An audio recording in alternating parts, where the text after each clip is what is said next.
Elon Musk का grow, तमाम सवाल उससे लोग पूछ रहे हैं और तमाम बातें सामने आ रही हैं। ग्रो एक मशीन है, एआई है, तकनीक है। वह कोई मनुष्य नहीं है, न कोई विद्वान है, न कोई बुद्धिजीवी है। एक मशीन है, उससे निकलकर तमाम जानकारियां आ रही हैं। लोग काफ़ी खुश हो रहे हैं, जिनके पक्ष में आ रहा है, विपक्ष में आ रहा है। लेकिन सरकार की तरफ से अभी इसका कोई खंडन वंडन नहीं आ रहा है, जबकि ग्रो सरकार की ही पोल खोल रहा है, मोदी की पोल खोल रहा है, भाजपा की पोल खोल रहा है, संघ की पोल खोल रहा है। ऐसा नहीं है कि ग्रो जो पोल खोल रहा है उसे लोग जानते नहीं हैं, अच्छी तरह से लोग जानते हैं। वही इसी तरह ग्रो से पूछा तो किसी यूजर ने, भगत ने, कि यह बताइए ग्रो की सांप्रदायिक दंगों से किसको फायदा होता है। तब तत्काल ग्रो ने उत्तर दे दिया कि भारतीय जनता पार्टी को सांप्रदायिक दंगों से फायदा होता है। हालांकि यह सब लोग कहते हैं, सब लोग जानते हैं। और मुस्लिम तुष्टीकरण के विषय में भी कांग्रेस पर ग्रो ने बताया कि कांग्रेस मुस्लिम तुष्टीकरण की राजनीति करती है, इसलिए दंगे रोकना चाहती है। फिलहाल ग्रो का कोई ऐसा नहीं है कि ग्रो कोई सबूत हो गया।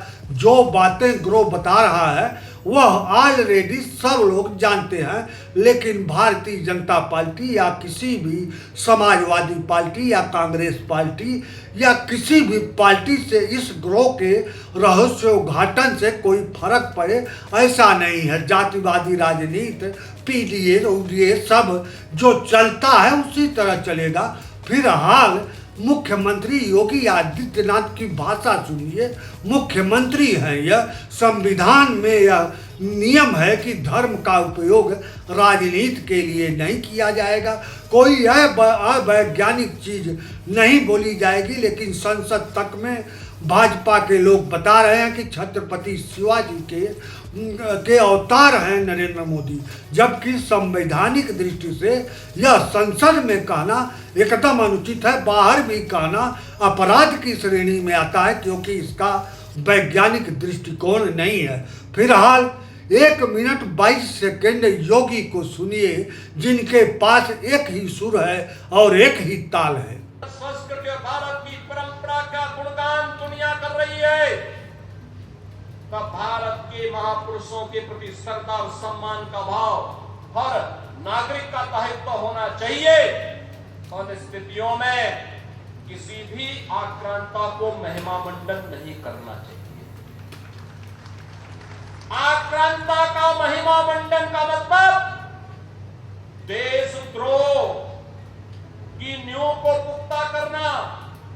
और स्वतंत्र भारत ऐसे किसी देशद्रोही को स्वीकार नहीं कर सकता है जो भारत के महापुरुषों को अपमानित करता हो, उन आक्रांताओं का महिमा मंडन करता हो, जिन अभी आपने योगी जी को सुना।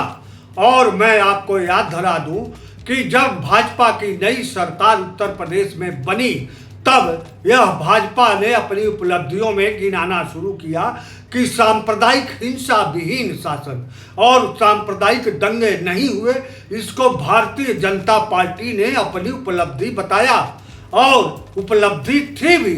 लेकिन भारतीय जनता पार्टी को लगा कि जब दंगे नहीं होंगे तब हमारे पक्ष में वोट बैंक कैसे गोली आएगा, कैसे इकट्ठा होगा। तब धर्म की राग अलापना शुरू किया। तमाम धार्मिक राग अलापे गए। अयोध्या में मंदिर बना। लेकिन जब 2024 का चुनाव हुआ लोकसभा का, तो भाजपा को उत्तर प्रदेश में हार का मुंह देखना पड़ा। अब भाजपा चक्कर में पड़ गई कि केवल धार्मिक मुद्दों को, धार्मिक बातों को, धार्मिक फैलाव को फैलाकर ही चुनाव नहीं जीता जा सकता। इसके लिए दंगा मोस्ट इम्पॉर्टेंट है। और तब भाजपा द्वारा दंगे कराए गए। दंगे भाजपा द्वारा कराए गए ऐसा विपक्षी कहते हैं, मैं नहीं कह रहा हूँ। लेकिन दंगे जो हुए, जो दंगे नहीं हो रहे थे, भाजपा की उपलब्धि थी दंगे न होना, वह शुरू हो गए। संभल से लेकर नागपुर तक दंगे हो रहे हैं, क्योंकि दंगे से भाजपा को फायदा होता है, ऐसा ग्रो कह रहा है।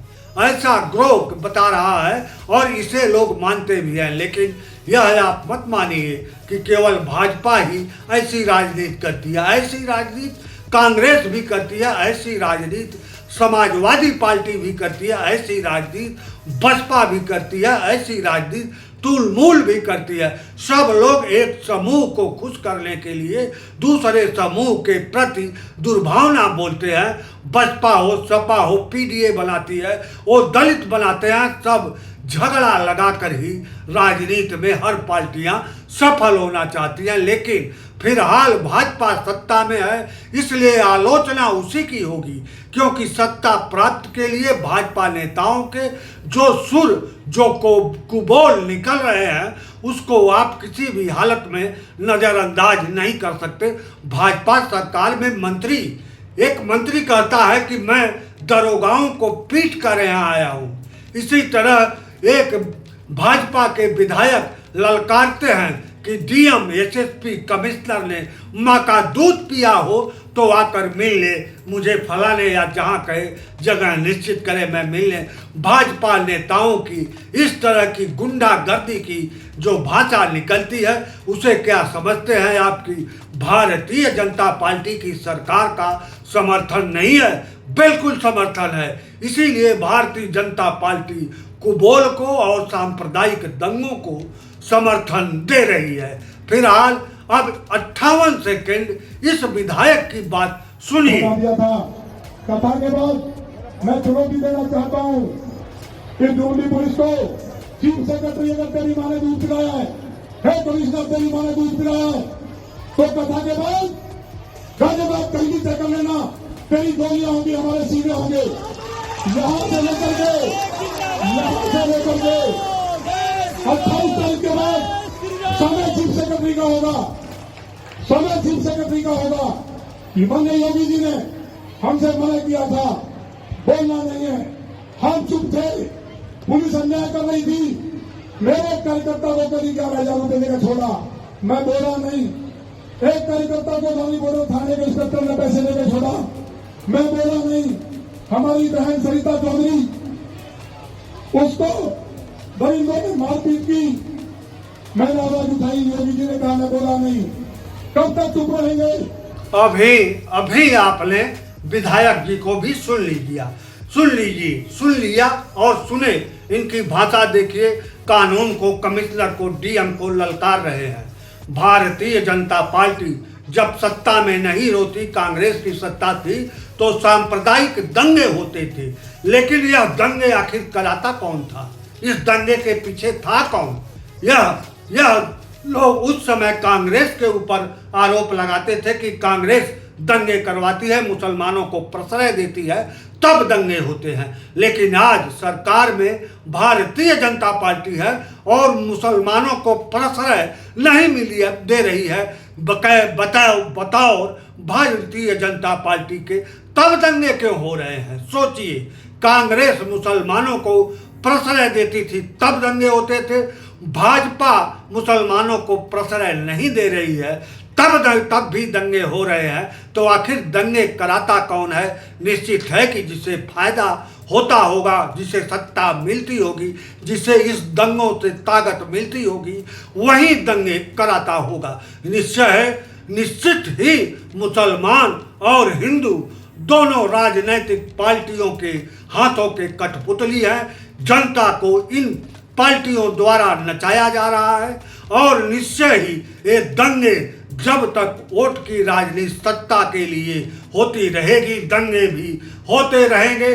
जनता हिंदू मुसलमान जनता है, अवाम है, यह जब प्रजा है, यह जब मान जाएगी तब जाकर भारतवर्ष में प्रजातंत्र, जनतंत्र असली मायने में कायम होगा। और नहीं तो इसी तरह दंगे होते रहेंगे, इसी तरह जातीय विवाद होते रहेंगे, इसी तरह भाषा विवाद होते रहेंगे, इसी तरह तमाम विवाद चलते रहेंगे। मणिपुर से लेकर पूरा देश छुटपुट जगह जगह समय समय पर सुलगता रहेगा।